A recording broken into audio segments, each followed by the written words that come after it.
জমি দখলে মালদায় তৃণমূল নেতার তাণ্ডব আর যেখানে রেহাই নেই মহিলাদেরও। জমি নিজের বলে দাবি করে দলবল নিয়ে চড়া হয় ওই তৃণমূল নেতা।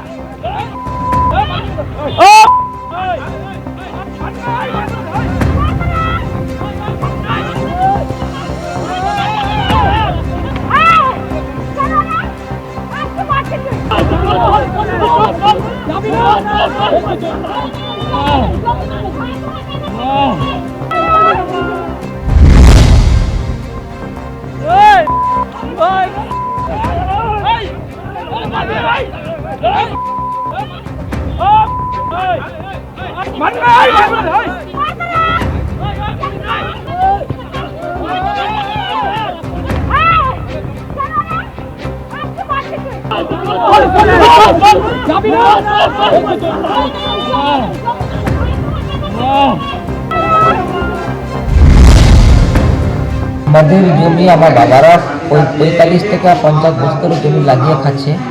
আমাদের রেজিস্ট্রি করা জমি আছে আমাদের।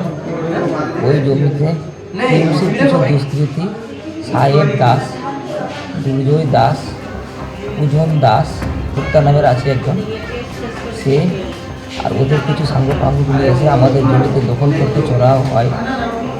আমরা থানার দ্বারস্থ হয়।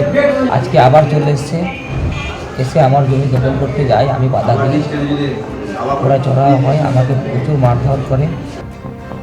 জমি নিজের বলে দাবি করে দলবল নিয়ে চড়াও হয় ওই তৃণমূল নেতা। জমির মালিকরা বাধা দিলে তারা করে মারধর করে এবং সেই ভিডিও ভাইরাল হয়েছে।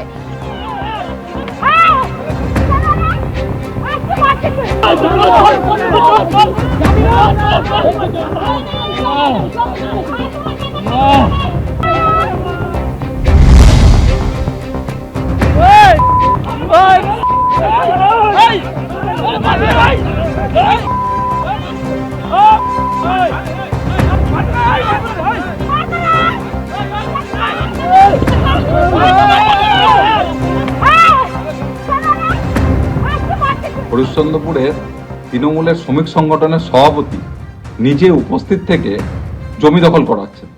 মহিলাদের উপরে মারধর করা হয়েছে, তাদের হসপিটাল ভর্তি করে দেওয়া হয়েছে। অবৈধ জমি লেনদেন এবং সেখানে দালালি করা, জমি দখল করা এদের একটা কাজ হয়ে দাঁড়িয়েছে। এর থেকে একটা পরিষ্কার, আমরা যেটা বলে আসছিলাম, সারা পশ্চিমবঙ্গ জুড়ে তৃণমূলের নেতা জনপ্রতিনিধিরা সর্বত্রই বিভিন্ন জায়গায় লোকের জমি দখল করা, সরকারি জমি দখল করা, আজকে এই জমির দালালিতে ওতপ্রোতভাবে জড়িত হয়ে গেছে। আমরা যখন জমিটা আমরা কিনি, আমরা বসে এদেরও পেপার দেখলাম, ওদেরও পেপার দেখলাম ওদের পেপার একদম সঠিক পেপার দেখে আমরা জমি কিনলাম। এরাও মেনে নিল যে হ্যাঁ আপনাদের জমি ঠিক আছে। জমি মানার পরে আমাদের জমির যিনি মালিক তিনি দাঁড়িয়ে থেকে যে দেখতে পাচ্ছেন প্রায় 400 ফিট বাউন্ডারি করা আছে, দুদিক থেকে জমি নিউট্রেশন করে 400 ফিট বাউন্ডারি পুরো করা আছে।